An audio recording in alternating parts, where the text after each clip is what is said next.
లేదు. ప్రజలు ఏమన్నారు? మోషే ఎవడో మాకు తెలియదు, ఆయన ఎటో పోయాడు, ఇన్ని రోజులైంది, వీ వాంట్ న్యూ గాడ్, మాకెవరు కావాలంటే కొత్త దేవుడు కావాలి. రోషం లేదు. ఏం చేశాడు? ప్రజలకు లోబడ్డాడు. వాళ్ళ యొక్క చెవులకి ముక్కులకు ఉన్నటువంటి బంగారాన్ని తీసి దూడను తయారు చేసి ఇదే దేవుడు మొక్కమన్నాడు. ఎంత భయంకరం చూడండి, ఎంత రోషం లేని సేవకుడు అలాంటి. సో ఆ రోజున ఎంతమంది చచ్చిపోయారో తెలుసా మీకు? ఎక్కడుంటుందో ఈ యొక్క అధ్యాయం ఎక్కడుంటుందో తెలుసా మీకు? తెలుసుకోవాలి పాస్టర్స్గా. మీరు రోషం కలిగి బైబిల్ చదవాలి. జాగ్రత్త గుర్తుపెట్టుకోండి. సేవ అంటే సేవ కాదు, రోషము కలిగి సేవ చేయాలి. బైబిల్లో ఇప్పుడు నేను చెప్పిన మ్యాటర్ ఎక్కడుందో మీకు తెలిసి ఉండాలి. నిర్గమాకాండం 32వ అధ్యాయంలో ఉంది. ఎందుకంటే ఇంకా మనం బైబిల్ లేకుండా మనం ఏమి చేయలేము. మామూలుగా చెప్తే వినే రోజులు కావు. అంతా ఏంటంటే యూట్యూబ్ మెసేజెస్ కదా, ఆన్లైన్ మెసేజెస్. చాలా గొప్పగా ప్రసంగాలు చేసే వాళ్ళు ఉండగా వాళ్ళు బైబిల్ రాని మన దగ్గర ఎందుకు వింటారు వాళ్ళు? కాబట్టి మనం రోషము కలిగి పౌరుషంతో బైబిల్ నేర్చుకోవాలి. ఓకే అయ్యగారు, ఇంతకీ మీకు రోషం కలిగినటువంటి సేవకుడు అనేటువంటి సబ్జెక్టుని మీరు ఎందుకు చెప్పాలనుకుంటున్నారు అని మీరు అనుకోవచ్చు. ఎందుకు చెప్పాలనుకున్నా అంటే మనము చాలా చోట్ల చూస్తాం. యేసయ్య ఏం చెప్పాడు? నన్ను పోలి నడుచుకోమన్నాడు. ఏం చెప్పాడండి? నన్ను పోలి నడుచుకోమన్నాడు. అదే మాటను పౌలు గారు ఏం చెప్పారు? నేను క్రీస్తుని పోలి నడుచుకున్నట్లు మీరును నన్ను పోలి నడుచుకోనండి. ఈ మాట చెప్పండి నాకు, అందులో సేవకులం కాబట్టి. ఈయన ఏమన్నాడంటే క్రీస్తు యేసునకు కలిగిన ఈ మనసు మీరు కలిగి ఉండండి. ఎక్కడుంది ఈ మాట? మనం దేవుని బిడ్డలం, మనం తెలిసి ఉండాలి. ఫిలిప్పీలకు రాసిన పత్రిక 2వ అధ్యాయంలో క్రీస్తు యేసునకు కలిగిన మనస్సు, విల్, ఆయన క్యారెక్టర్ మనం కూడా కలిగి ఉండాలి. సో ఆయన క్యారెక్టరిస్లో ఆయనకు ఉన్నటువంటి గుణగణాల్లో ఒకటేంటంటే రోషము కలిగిన దేవుడు. ఈ మాటను మీరు చూడండి. ఆయన ఎటువంటి దేవుడు అంటే నేను బట్టిగా చెప్పట్లేదు, వాక్య ప్రకారంగా ఆయనకున్నటువంటి లక్షణం, చాలా లక్షణాలు ఉన్నాయి. ఆయన దగ్గర ప్రేమ ఉంది, ఆయన దగ్గర దయ ఉంది, ఆయన దగ్గర కరుణ ఉంది. ఇవే మనకు కనపడతాయి. అండ్ ఆల్సో అతని దగ్గర ఇంకేముంది? రోషం ఉంది. నిర్గమాకాండం 34వ అధ్యాయం 14వ వచనం. కొంచెం స్పీడ్ టక చదివేసేయండి. కొద్దిగా ఎవిడెన్స్ లో మనం చూసి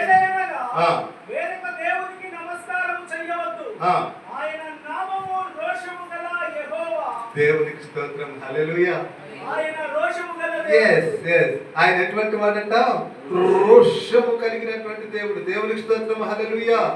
ద్వితీయోపదేశ కాండం 4వ అధ్యాయం 24వ వచనం. కొద్దిగా స్పీడ్ గా, ఎందుకంటే 2 మాటలు ఇంకా చాలా ఉన్నాయి, అవన్నీ నేను చూపించను. ఓకే. యాలగనగా నీ దేవుడైన యెహోవా దహించి అగ్నియు రోషం, అలా చాలా ఉన్నాయి. మీరు remember it, right down it. మనం ఎందుకంటే ఈ సబ్జెక్ట్ తీసుకోం. యేసయ్య దయ కలిగిన వాడు, ప్రేమ కలిగిన వాడు, కరుణిస్తాడు, స్వస్థపరుస్తాడు, అవన్నీ ఓకే. కానీ వాటితో పాటు ఈ లక్షణం కూడా ఉంది ఆయనకి. అంతేకాకుండా పౌలు గారు కూడా ఏమంటున్నాడో తెలుసా? 1 కొరింథీయులకు రాసిన పత్రిక 16వ అధ్యాయం 11వ వచన భాగాన్ని మనం చూస్తే, కొద్దిగా తీయగలిగిన త్వరగా తీస్తే ముందుకెళ్ళిపోదాం. దేవునికి స్తోత్రం కలుగును గాక, హల్లెలూయా. 1 కొరింథీ 16:13. మెలకువగా ఉండుడి, విశ్వాసమందు నిలకడగా ఉండండి. ఏం కలిగి ఉండాలి? ఏం కలిగి ఉండాలి? పౌరుషం ఉండాలి సేవలో, పౌరుషం ఉండాలి ప్రవర్తనలో, పౌరుషం ఉండాలి వాక్యం అందించుటలో, పౌరుషం ఉండాలి అన్ని విషయాలలో. నీరు గారిపోయినట్టుగా, చెప్పగా, పనికిరానట్టుగా ఉండొద్దు మనం. అలాంటి వారి వల్ల ఏం జరుగుతుంది? దేవుని నామానికి అవమానం. రోమా పత్రిక స్పీడ్గా వెళ్ళిపోదాం. 2వ అధ్యాయం 24వ వచనం. దేవునికి స్తోత్రం కలుగును గాక. రోమా పత్రిక 2:20. Okay. Who is that persons? మీరు అంటే దైవ సేవకులం లేదా క్రైస్తవులను బట్టే కదా. దేవుని నామం చూసారు. ఈ దినాన్ని అన్ని జనులాగే ఉంటున్నారు. మన పాతోళ్ళే మనకుంటున్నారు. మారట్లేదు. ఎందుకో తెలుసా? ఎంత భయంకరంగా ఉంటున్నారంటే, విశ్వాసులు అంటే వేరు. ఒక విశ్వాసి గాడు ఉన్నాడు, వాడిని గాడే అన్నది. వాడు 20 సంవత్సరాల విశ్వాసి, లేదా 15 సంవత్సరాలు ఉండొచ్చు. వాడికి పిల్లలు లేకపోతే ప్రార్థన చేస్తే పిల్లలు పుట్టారు, 2 పిల్లలు పుట్టారు. తాగుడిని మానేపించేసినాం. వాడు దేవుల్లో డెవలప్ అయ్యాడు, కానీ సిగరెట్ మాత్రం మానట్లేదు. అందరు చూస్తుండగా అంత మేలు చేసినా వాడు సిగరెట్ మానట్లేదు. ఎంత భయంకరం అంటే విశ్వాసం. అంతకుముందు దేవుని నమ్ముకోకముందు మంచం కింద బాటిల్ పెట్టుకొని తాగేవాడు, అప్పుల పాలయ్యాడు, వాళ్ళని ఎవరు గుర్తించలేదు. అట్లాంటి వాళ్ళని పాస్టర్ గారు వాళ్ళ మిస్సెస్ని గట్టిగా పట్టుకొని ఆమెను ప్రార్థనలకి నడిపిస్తూ చక్కగా దేవుని వాక్యాన్ని బోధిస్తూ వాళ్ళని మారిస్తే వాళ్ళు ఈరోజు నా ఖమ్మంలో 1-2 ఫ్లాట్లు, ఇల్లందులో ఒక మంచి ఇల్లు, ఒక 20-30 లక్షల ఇల్లు, మరి కొంత బ్యాంక్ బ్యాలెన్స్ ఇన్నున్నా వాడేం చేస్తున్నాడు? సిగరెట్ మాత్రం మానట్లేదు. ఎందుకు ఇట్లాంటి విశ్వాసులు? కాబట్టి దయచేసి విశ్వాసులు అంటే ఇలా ఉన్నారు. సేవకులు ఎలా ఉన్నారో తెలుసా? సేవకులు కూడా ఇంతే. ఎక్కడ చూసినా పలానా అయ్యగారు పలానా అమ్ముతారు. సిగ్గుండాలి కొద్దిగా. ఏమంటే అలాంటి పరిస్థితి ఉంటే మనం మానేయడం మంచి సేవ. పలానా అయ్యగారు తాగి బ్రాండీ షాపులో ఏం చేస్తున్నాడు? ఆయన గొడవ కూడా చేస్తున్నాడంట. జాగ్రత్త. మళ్ళీ విశ్వాసంలోకి వద్దాం. ఈరోజు ఉదయకాలం నేను వచ్చేటప్పుడు ఒక ఫోన్ వచ్చింది. ఆ ఫోన్లో ఏంటంటే ఒక సంఘంలో సంఘ పెద్దకి 2 బిడ్డలు, 2 బిడ్డలు లవ్ మ్యారేజ్. మళ్ళీ వాళ్ళు ఏమన్నా వాళ్ళ క్యాస్టా లేకపోతే వాళ్ళకి అనుకూలంగా ఉన్న విశ్వాసుల? సిగ్గుండాలి కదా సంఘ పెద్దగా ఉండి బిడ్డల్ని రోషం కలిగి పెంచకపోతే. సరి చేసుకోవడానికి మనం తప్పనిసరి. ఈరోజు మేము వస్తా ఉంటే వాళ్ళ బామ్మరిని ఒక ఆయన మంచోడు మేము తీసుకొద్దామంటే ఆయన చెప్తున్నాడు, వాళ్ళ అల్లుడంట ఒకడు తాగి హల్చల్ చేస్తూ రాత్రంతా కూడా గొడవ చేస్తున్నాడట, వాడు నిద్ర లేకుండా చేశాడట. అటువంటి అల్లుడా నువ్వు చేసేది? నీ బిడ్డను మంచిగా పెంచొద్దా? ఏమండి, నీ కొడుకు రోషం ఏదండి? రోషం. కనుక దేవుని సేవకులు పాస్టర్స్ అందరూ ఏమైనా దయ, ప్రేమ, కరుణ, అది కరెక్టే. కానీ దాంట్లో మళ్ళీ ఏముంది? ఒక ఖండితమైనటువంటి ఒక ఆజ్ఞ ఉంది. మీరు ఎలా ఉండాలి? రోషము కలిగి ఉండాలి. రోషం. చాలా మంది సేవకులు ఈ దినాల్లో ఏం చేస్తారో తెలుసా? అప్పు తీసుకొని ఎగ్గొడతారు. ఎవరు అప్పు తీసుకొని ఎగ్గొట్టే వాళ్ళు? భక్తిహీనుడు. పాస్టర్ గారు చెప్తుంది. పాస్టర్ గారు వాక్యం నేను అన్నీ రాసుకోలేదు. ఓకే, భక్తిహీనుడు అట్ట అప్పు చేసి తీర్చక ఉంది. You are minister of God. కాబట్టి నువ్వు దేవుని యొక్క పరిచయం చేస్తున్నావు. అప్పు చేయడమే అసలు తప్పు, మళ్ళీ తీర్చకపోవడం ఇంకా నువ్వు ఎందుకయ్యా సేవ చేసేది? సో సేవకుడు చాలా జాగ్రత్తగా ఉండాలి. వై? ఎందుకు ఉండాలి? ఒక్క మాట చెప్పండి, ఎందుకు ఉండాలి? ఎందుకంటే సేవకులమైన మనకు మరీ కఠినమైన తీర్పు, మరీ కఠినమైన తీర్పు. కాబట్టి ఏదో పని చేసుకున్నాం, సేవ చేయకపోతే ఏమవుద్ది? అంతేనా కదా? దేవుడు ఏదైనా పని చేసుకుంటూ సేవ చేసిన అంగలేరు, కానీ ఫుల్ టైం పాస్టర్ అయ్యింది అన్ని వెదవ బుద్ధులేంటి? కాబట్టి ఒక పాస్టర్ గారిని భద్రాచలం పిలిచారు. ఒక పాస్టర్ గారిని, ఆ పెద్ద పాస్టర్ గారు వాక్యం అందించడానికి పిలిస్తే అక్కడ పాస్టర్ గారి యొక్క వాళ్ళ మిస్సెస్ని తనేం చేశాడంటే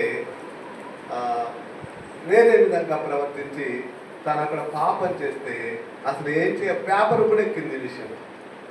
ఇది రీసెంట్గా. ఎందుకండి ఈ సేవలు? రోషం కలిగి బ్రతకాలి, చాలా జాగ్రత్తగా.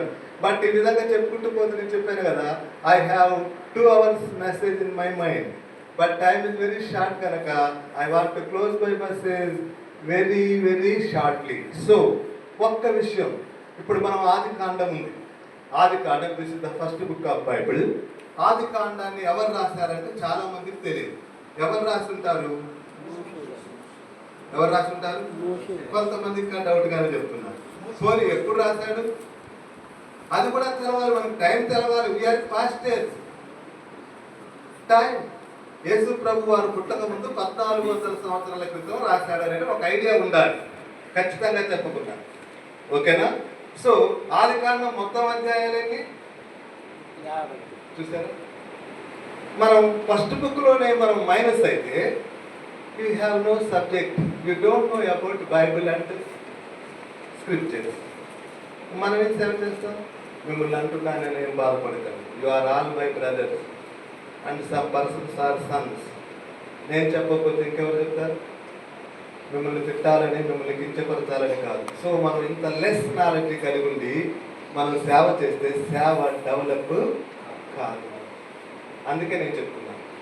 ఇక నేను చెప్పాను, నేను కొన్ని విషయాలు ఆదికాండం గురించి చెప్పాలనుకుంటున్నాను, బట్ చెప్పాను. అలాంటప్పుడు ఎందుకు మాలాంటి వాళ్ళని పిలుచుకొని మీరు ఒక పాస్టర్స్ మీటింగ్ పెట్టకూడదు?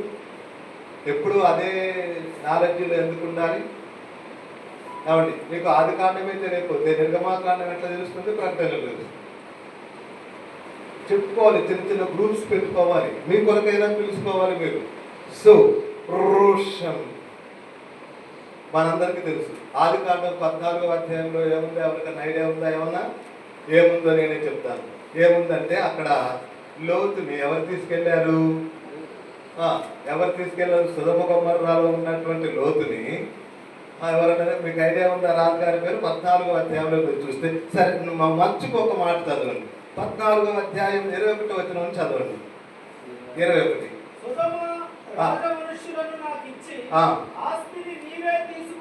అబ్రాముతో చెప్పగా అబ్రాము నేనే అబ్రామును ధనవంతునిగా చేసినని నీవు చెప్పకుండానట్లు ఒక్క నూలు పోగైనను చెప్పుల వారైనను నీ వాటిలో ఏదైనను తీసుకొనని ఆకాశములకు భూమికి సృష్టికర్తయగు సర్వోన్నతుని దేవుడైన యెహోవా ఎదుట నా చెయ్యెత్తి ప్రమాణము చేసి ఉన్నాను. దేవునికి స్తోత్రం కలుగును గాక. హల్లెలూయా. అక్కడ సొదొమ గొమొర్రా పట్టణాలని చెరబట్టుకొని పోయారు కొందరు రాజు. అందులో లీడర్ ఎవరంటే కమెర్లాదోయ అనేటువంటి రాజు. అయితే అతన్ని తీసుకెళ్లేసరికి ఈ విషయం లోతుకు అబ్రహాంకు తెలిసి అబ్రహాం ఏం చేశాడంటే తన ఇంట్లో పుట్టి పెరిగిన 318 మంది ఆ యవనస్తులను తీసుకొని పోయి ఆయన ఏం చేశాడంటే ఆ రాజు గారితో యుద్ధం చేసి ఈ సొదొమ రాజును, సొదొమ ప్రజలను విడిపించుకొని వస్తున్నాడు. ఇది ఇక్కడ ఉన్న సబ్జెక్ట్. సో విడిపించుకొని వస్తుంటే ఆ సొదొమ రాజు ఏం చేశాడంటే, అబ్రహాం నువ్వు కనుక లేకపోయేది ఉంటే నేను చెరలో ఉండేవాడిని, నా ప్రజలు కూడా చెరలో ఉండేవారు. ఈ ప్రజలందరినీ నువ్వే విడిపించావు, అక్కడ ఉన్నటువంటి ధనం కూడా నువ్వు చేపట్టే వచ్చింది. అయితే నువ్వు ఒక పని చేయి, నా ప్రజలను నాకు అప్పచెప్పు, ఈ ధనం మాత్రం నువ్వు తీసుకో. ఆఫర్ ఎవరి కొరకు? అబ్రహాం కొరకు. అందుకే మనం ఎప్పుడన్నా అధ్యాయాలు చదివితే, బుక్ చదివితే అధ్యాయాలు చదవాలి, ఒక్క వచనం రేడియో లెసన్ కాదు. సో అన్నప్పుడు ఆయన ఏమన్నారంటే వాటి వండర్ఫుల్ ఆఫర్ అని చెప్పేసి ఆ యుద్ధంలో ఎంత ఆస్తి, ఎంత ధనం, ఎంత బంగారం వచ్చిందో తెలియదు, అవన్నీ తీసుకొని వెళ్ళిపోవాలి. ఎవరు? అబ్రహాం. నేను కొన్నిసార్లు మా బిషప్ జాకబ్ గారు అప్పుడప్పుడు రైస్ ఇస్తాడు, అప్పుడప్పుడు ఛార్జీలు ఇస్తాడు. మీటింగ్ పెడితే తీసుకెళ్తే మన సేవకులు, అయ్యా నాకు 2 బ్యాగులు ఇప్పియండి, అయ్యా మావాడి పేరు, చాలా షేమ్ అనిపిస్తుంది నాకు, చాలా షేమ్ అనిపిస్తుంది. పౌరుషం లేని బతుకులు. నువ్వు చెప్పే మెసేజ్కి, నీ సంఘంలో నువ్వు చెప్పే మెసేజ్కి నీకు ఎన్ని మార్కులు పడతాయో తెలుసా? నువ్వు ఒకవేళ పర్ఫెక్ట్గా చెప్పగలిగితే నీకు ఒక 50 మార్కులు పడతాయి. ఒకవేళ మామూలుగా చెప్పగలిగితే 30 పడతాయి. ఇంకా లోగా చెప్తే 10 పడతాయి. అయితే నీకు మార్కులు ఎన్ని రావాలా? సండే రోజు నీకు మార్కులు 100% రావాలి. అయితే మరి 50 వస్తున్నాయి, మిగిలిన 50 ఎట్లొస్తాయి? అంటే మిగిలిన 50లో 25 నీ క్యారెక్టర్ను బట్టి వస్తాయి. అర్థమైందండి? ఆ తర్వాత మిగిలిన 25 ఉన్నాయి చూసారా? మిగిలిన 25, ఒక 25 ఏమో నీ మెసేజ్ని బట్టి వస్తాయి, ఒక 25 ఏమో నీ క్యారెక్టర్ని బట్టి వస్తాయి. మిగిలిన 25 ఎలా వస్తాయి? నీకు ఎంత సబ్జెక్ట్ ఉందో గ్రహించి మిగిలిన 100% ఎప్పుడైతే నీకు మార్కులు పడతాయో 100% నీ మందిరం ఎలా ఉంటుంది? ఫుల్ఫిల్నెస్గా ఉంటుంది. చాలా జాగ్రత్తగా వినండి. సో కనుక ఇతను ఏం చేశాడంటే, ఈ రాజు గారు, నేను రాజునైనా నేను జయించలేకపోయాను, నువ్వు జయించావు, కాబట్టి నా ప్రజలను నాకు అప్పగించు. తర్వాత ఈ ధనమంతా నువ్వే తీసుకో. ఎంత మంచి ఆఫర్. అయితే ఆయన ఏమన్నాడు తెలుసా? ఏమన్నాడంటే, ఇదిగో ఈ సొదొమ రాజు ద్వారా నేను దీవించబడ్డాను, గొప్పవాడినయ్యాను అనే పేరు నాకొద్దు. అర్థమైందా? ఆ పేరు నాకొద్దు. నీ ద్వారా నేను దీవించబడ్డానంటే నన్ను పిలిచిన దేవుడు జీరో, దీవించలేని వాడు. కాబట్టి నా దేవుడికి చెడ్డ పేరు రావడం నాకు ఇష్టం లేదు.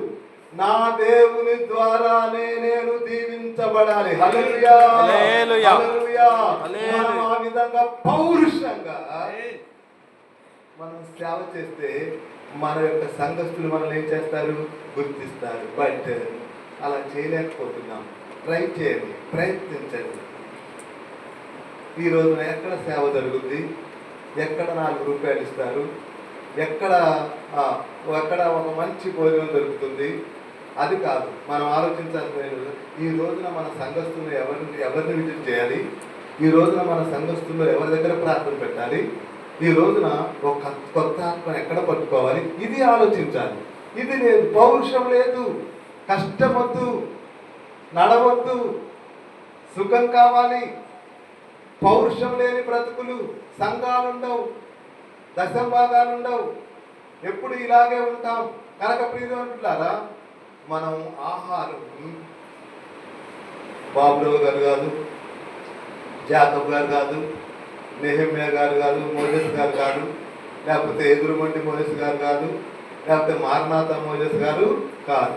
ఎక్కడి నుంచి తీసుకోవాలి మన ఆహారం? ఒకసారి చూడండి పరిశుద్ధ గ్రంథంలో నుంచి ఒక మాటను. 104వ కీర్తన 21వ వచన భాగాన్ని చూద్దాం. 104వ కీర్తన 21వ వచనం. దేవునికి స్తోత్రం కలుగును గాక. సింహపు పిల్లలు వేట వరకు గర్జించుతున్నవి. చూసారండి, తమ ఆహారమును దేవుని చేతిలో నుంచి తీసుకొని చూచుచున్నవి. ఏమండి, మనుషుల దగ్గర నుంచి కాదు, దేవుని చేతిలో నుంచి తీసుకునే వాళ్ళు సింహాలు. We are all lions. Why? Our God is lion of Judah. మన దేవుడు యూదా గోత్రపు సింహం, మనం ఆయన పిల్లలం, సింహం పిల్లలం. మనము ఆయన చేతిలో నుంచి ఆహారాన్ని తీసుకోవడం నేర్చుకోవాలి. అది పౌరుషంగా బ్రతకడం అంటే. కనుక ప్రియదేవుని బిడ్డలారా, ఈ ఒక్క సబ్జెక్ట్, ఈ ఒక్క విషయమే చాలా టైం అవుతుంది. నేను ముందుకెళ్తాను. సో నెంబర్ 1, దేవుని నామానికి అవమానం ఎక్కడుస్తుందో అని చెప్పేసి కమర్లాదోయేటువంటి వాళ్ళని జయించి సొదొమ రాజు దగ్గర ఏమాత్రం నూలు పోగు కూడా వద్దు అని పౌరుషంతో బయటకు వచ్చి ఎంత గొప్పడో అయ్యాడో తెలుసా? చూడండి ఒకసారి. ఆదికాండం 24వ అధ్యాయం 1వ వచనం. ఆదికాండం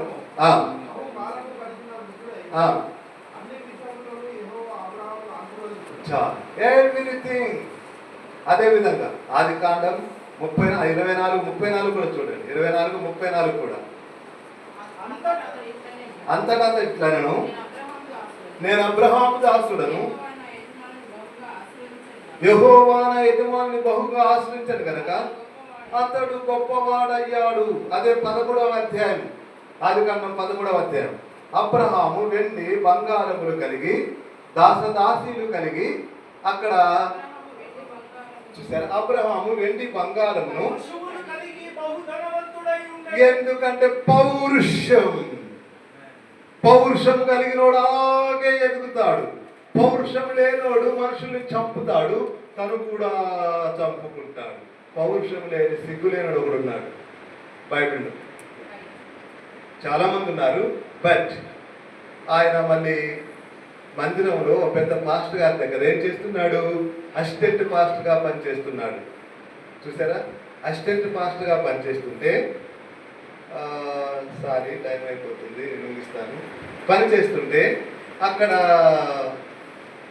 ఒక అతను వచ్చాడు, స్వస్థ పొందుకున్నాడు. మీకు తెలుసు, హూ ఇస్ దట్ పర్సన్? నాయమాను. ఆయన వెండి అవన్నీ దుస్తులు పట్టుకొచ్చాడు కదా.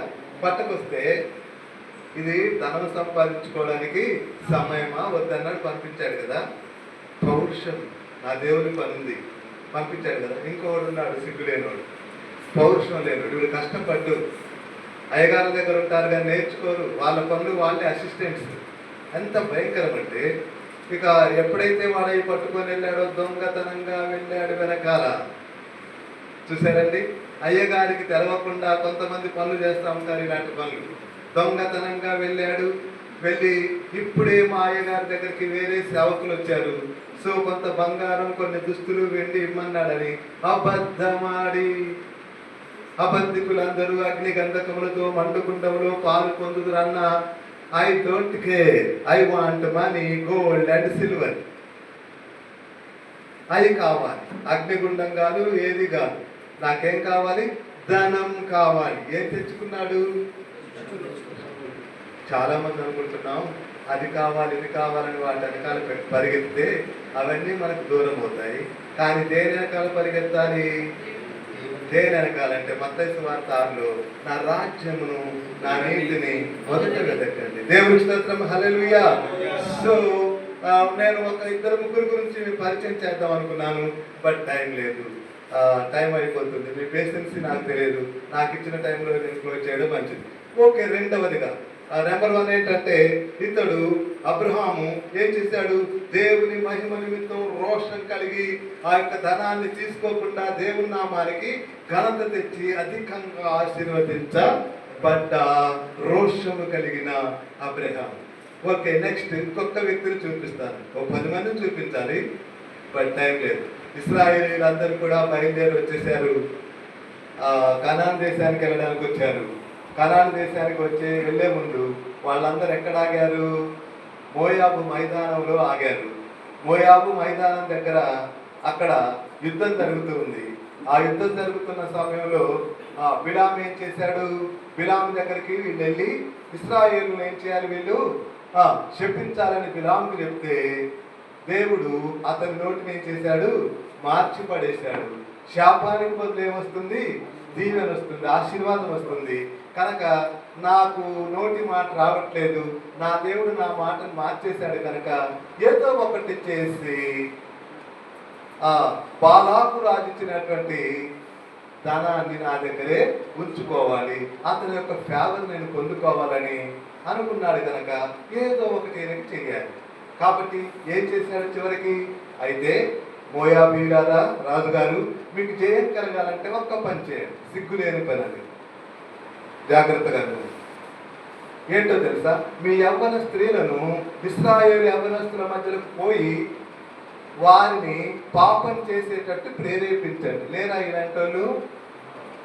ఎంత దరిద్రం అండి ఇది! ప్రేరేపించండి. యవనస్తులైనటువంటి స్త్రీలు యవనస్తులైన పురుషుల దగ్గరికి వెళితే వాళ్ళు ఎందుకు మంచిగుంటారు? స్త్రీలు వెళ్ళినప్పుడు. అయితే దీని వెనకాల సాతాను మోసం ఉంది, దీని వెనకాల పాస్టర్ గారి మోసం ఉంది. ఎవరు పాస్టర్ గారు?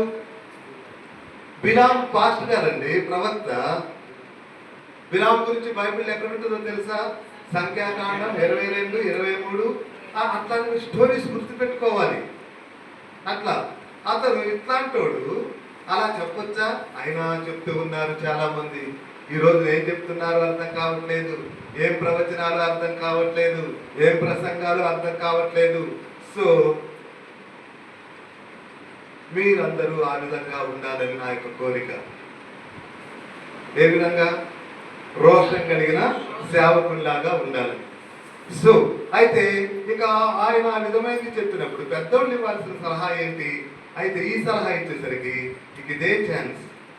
మంచి అందమైన యవనస్తులైన అమ్మాయి దొరికారని ఎవరు పడితే వాళ్ళు, ఎవరైనా ఒక మంచి అమ్మాయి దొరికితే ఎవరికి తెలవకుండా దూరంగా వెళ్ళిపోయి వాళ్ళతో పాపం చేస్తుంటే దేవుని కోపము రగులుకొని అక్కడ ఉన్నటువంటి ఇశ్రాయేలు ప్రజలకు మరణం ప్రాప్తించి చనిపోతున్నారు పిట్టల్లాగా.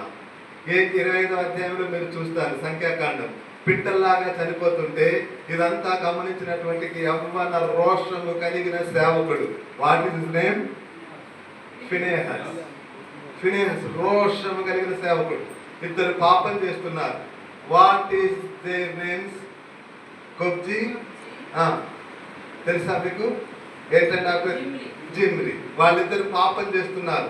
అయితే ఫినెహస్కి రోషం వచ్చి, నా యొక్క దేవునికి వ్యతిరేకంగా పాపం చేసి మా ఇశ్రాయేలు ప్రజలను చంపడానికి కారకులు అవుతారని ఇంత పొడుగు కత్తి తీసి ఆ ఇద్దరిని కడుపులో పొడిస్తే అక్కడి నుంచి ఇక్కడ దాకా దిగి ఇద్దరు చచ్చిపోతే అప్పుడు దేవుడు ఎంటర్ అయ్యాడు. దేవుడికి స్తోత్రం, హల్లెలూయా. మన సంఘాల్లోకి దేవుడు ఎంటర్ కావాలి, మన జీవితాల్లోకి దేవుడు ఎంటర్ కావాలి అంటే రోషము కలిగి ఉండాలి.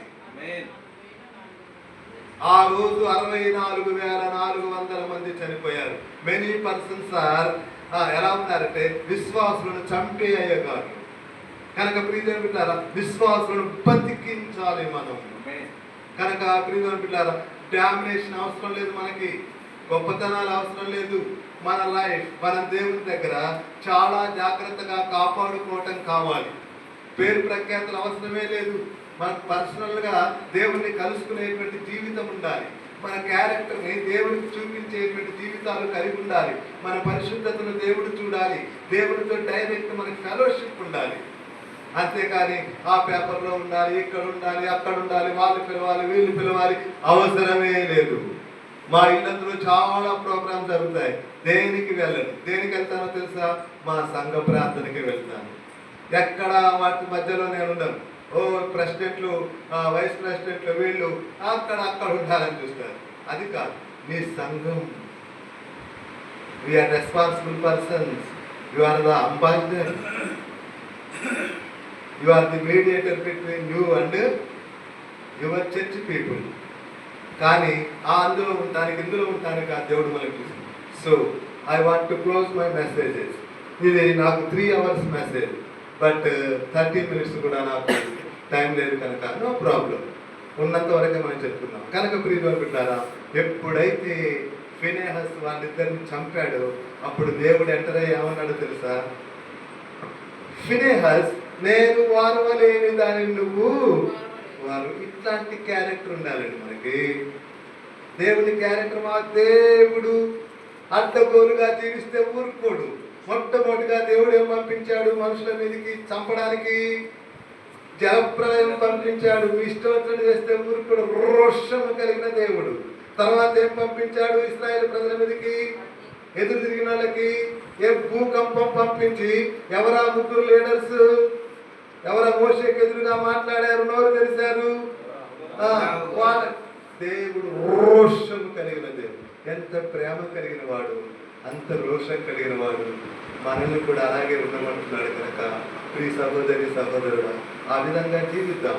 కొద్ది దినాలు బ్రతికినా మంచి పేరు సంపాదించుకుందాం. మన సంఘం మాయగారు దేవుడు అనాలి. మాయగారు దేవుడు అనాలి. బ్యాక్ బైటింగ్ వద్దు. వెనకాల వేరే విధంగా చెప్పేటట్టుగా మనం ప్రవర్తించద్దు.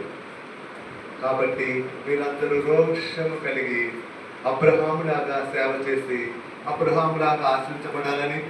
రెండవదిగా చూస్తే రోషము కలిగి చెడును చంపేసి, ఏమండి తర్వాత చెడును చంపేసిన కారణంగా ఫినెహస్ను దేవుడు మెచ్చుకున్నాడు. మీరు కూడా ఆ చెడును చంపేసి దేవుని చేత మెప్పు పొంది పరలోక రాజ్యంలో ప్రవేశించాలని కోరుకుంటూ ఈ మాటలు నేను ముగిస్తున్నాను. దేవుడి మాటలు దీవించి మనందరి హృదయాల్లో ఫలింపచేయును గాక.